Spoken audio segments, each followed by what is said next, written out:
Ryan का पारा चढ़ गया पूरी तरह और वो उस पपी को तुरंत खुद से दूर कर देता है और गुस्से से उस लड़की की तरफ देखता है। वो लड़की मासूम सा चेहरा बनाकर पपी से बोली, अरे अरे शेरा, ये क्या कर दिया आपने? आपको यही सिखाया था क्या मैंने कि आप किसी अनजान को बाइट करो? इधर आओ जल्दी, बहुत शैतान हो गए हो आप। ये कहते हुए वो लड़की तुरंत शेरा को अपनी गोद में उठा लेती है और वहाँ से खिसकने लगी। वहीं रेयान बस गुस्से से लाल होते हुए उस लड़की को देखता रह गया और वो अपने पैर को पकड़ लेता है जहाँ अब काटने के निशान थे। रेयान ये देखकर लड़खड़ाते हुए अपनी कार की तरफ जाते हुए तेज आवाज में उस लड़की से बोला, इसका बदला मैं तुमसे लेकर रहूंगा।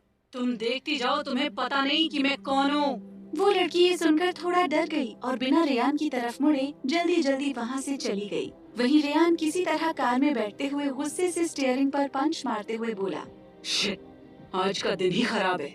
अब मुझे इंजेक्शन लगवाना होगा और मीटिंग भी पोस्टपोन करनी होगी और उस दानिश की जली कटी बातों को भी सुनना पड़ेगा। यही सब सोचते हुए रेयान फिर अपनी कार टर्न कर लेता है और सीधे हॉस्पिटल के लिए निकल गया। उसके दिमाग में बार बार उस सीधी सादी मगर तेज दिमाग वाली लड़की का चेहरा घूम रहा था। उसे बेहद गुस्सा आ रहा था, जिस वजह से वो अपने फोन से अपने असिस्टेंट का नंबर डायल करता है और उससे कुछ जरूरी बातें करने लगा। दूसरी तरफ वो लड़की अभी रोड के दूसरी साइड खड़ी किसी का इंतजार कर रही थी।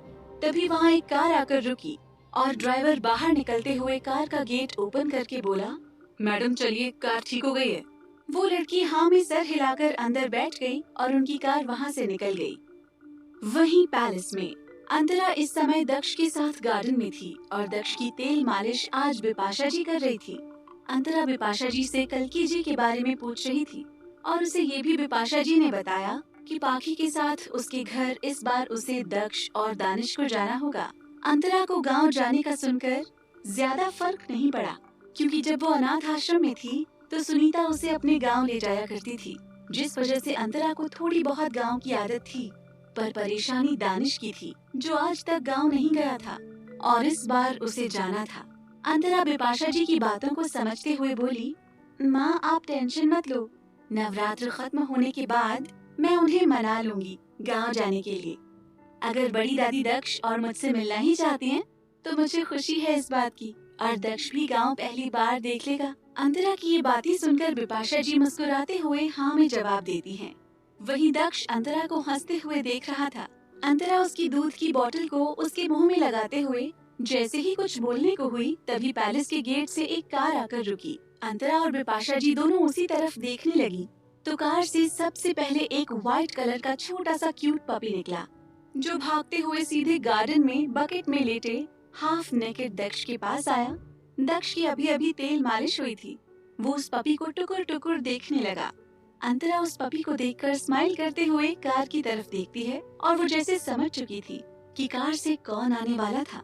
तभी कार से वही रोड वाली लड़की निकली जिससे रेयान की भयंकर लड़ाई हुई थी। वो लड़की प्यारी सी स्माइल करते हुए अंतरा के पास पहले आई और दोनों एक दूसरे को हग कर लेते हैं। अंतरा फिर उससे अलग होते हुए प्यार से बोली, पाखी कितना लेट कर दिया तुमने, हम कब से तुम्हारा इंतजार कर रहे थे। वो लड़की जो पाखी ओबरॉय थी, वो अंतरा से प्यार से बोली, किट्टू भाभी आपको पता है ना कि मैं सीधे केप टाउन से यहाँ आई हूँ और रास्ते में तो मैंने अपने कपड़े चेंज किए और इस इंडियन वेयर में आई, वरना मैं जिस आउटफिट में थी अगर मॉम को पता चलता तो मुझे विदेश कभी भेजती ही ना पढ़ाई करने को। ये कहते हुए पाखी हंसने लगी और बिपाशा जी से मिली। बिपाशा जी उसे देखते हुए प्यार से बोली, पाखी बेटा काफी साल हो गए तुमसे मिले, तुम जब से विदेश गई हो सिर्फ वीडियो कॉल पर ही बातें हो पाई थी हमारी। पाखी उनकी बात सुनकर प्यार से बोली, चाची जी अब मेरी स्टडीज पूरी हो गई हैं, तो अब मैं आप सबके पास ही रहने वाली हूँ और ये सब छोड़िए, मुझे मेरे भतीजे से मिलने दीजिए। अंतरा उसकी बात सुनकर स्माइल करते हुए बकेट से दक्ष को एक कपड़े में लपेट कर निकालते हुए पाखी को देते हुए बोली, लो ये रहा तुम्हारा भतीजा और बहुत शैतान भी है। ये तो बिल्कुल दानिश भाई की जैसे लग रहा है। रियल में देखने से ये उन्हीं की कॉपी लग रहा है। पाखी दक्ष के चेहरे को प्यार से सहलाते हुए बोली। वहीं अंतरा ये सुनकर तंज कसते हुए बोली, हाँ बस हरकतें उनकी जैसी ना हो इसकी, वरना मेरी जैसी लड़की का तो भला ही हो जाएगा फ्यूचर में। उसकी बात सुनकर पाखी हंसने लगी। अंतरा भी मुस्कुराने लगी और अंतरा ने शेरा को अपनी गोद में लेते हुए कहा, ये तो काफी क्यूट है। ये कहते हुए अंतरा उसे सहलाने लगी। अंतरा और पाखी दोनों वीडियो कॉल पर बातें किया करती थी, जिस वजह से वो दोनों अनजान नहीं थे। उसके बाद पाखी को अंतरा अंदर लेकर आई। अंतरा दक्ष को सुलाकर नौकरों से पाखी के लिए नाश्ता रेडी करवाने लगी। वहीं पाखी सभी घर वालों से मिलने लगी। सभी से मिलने के बाद पाखी अपने रूम में फ्रेश होने चली गई। अंतरा उसका नाश्ता लेकर उसी के रूम में आई।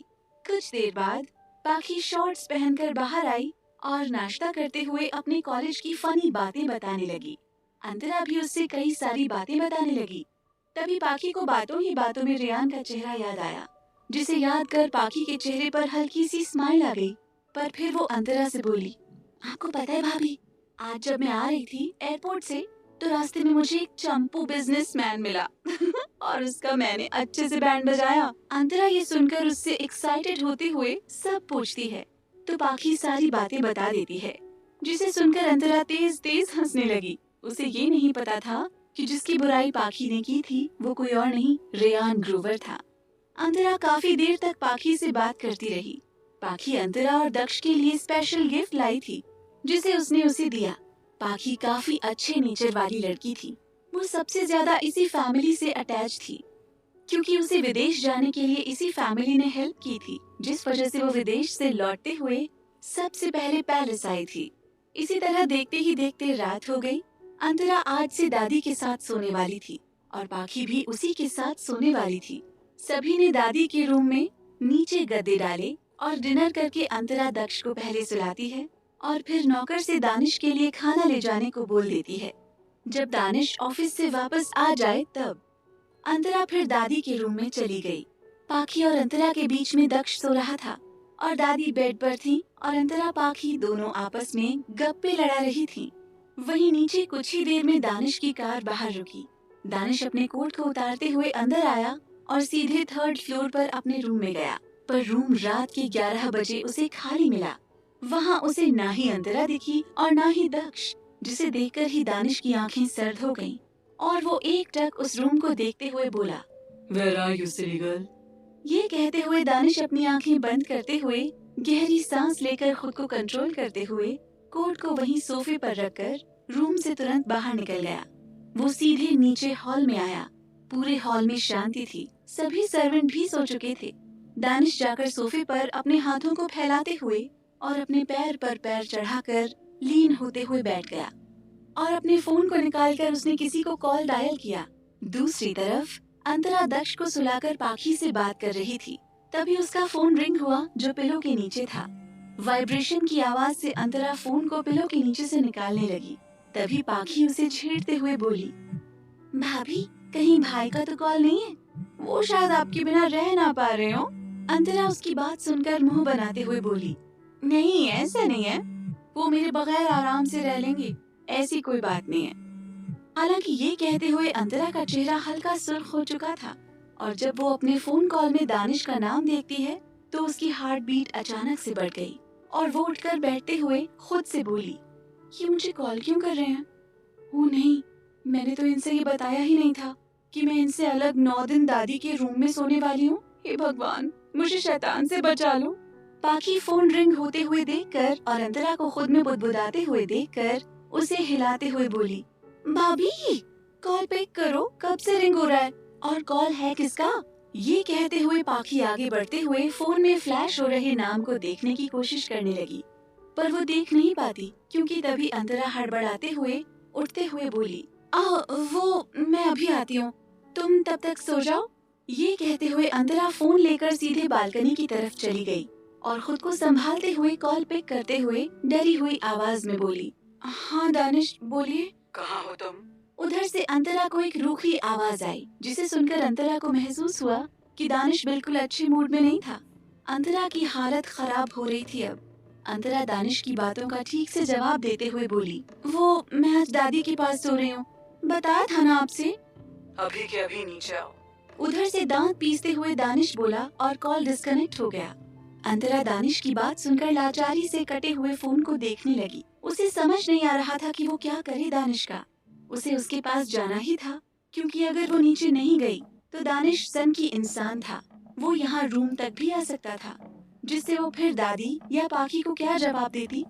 अंतरा मन ही मन दानिश को बार बार कोसने लगी और अपने पैर पटकते हुए अंदर रूम में आई, जहाँ अब तक पाखी नींद में जा चुकी थी। अंतरा ये देखकर दबे पांव धीरे धीरे रूम से बाहर निकल गई और सीधे नीचे हॉल में गई। अंतरा जब नीचे हॉल में पहुंची, तब वो हॉल का माहौल देखकर अपनी जगह खड़ी हो गई। वहाँ फ्लावर वाज टूटे पड़े थे। टेबल इधर से उधर खिसका हुआ था, जिस पर दानिश अपने पैर रखे हुए सिगरेट की लंबी लंबी कशें ले रहा था और उसका सर सोफे पर टिका हुआ था। अंतरा को दानिश से इस समय दूर से ही शैतानों जैसी वाइब आ रही थी, जिस वजह से वो अपनी कदम वापस पीछे लेने लगी। तभी उसके कान में दानिश की सर्द आवाज पड़ी। Don't go back silly girl, otherwise punishment के लिए तैयार रहना। ये सुनकर अंतरा अपनी जगह जम गई और चुपचाप वहीं खड़ी हो गई। क्या करेगा रेयान पाखी के बारे में जानकर? अब क्या होगा आगे जानने के लिए सुनते रहिए वजह तुम हो।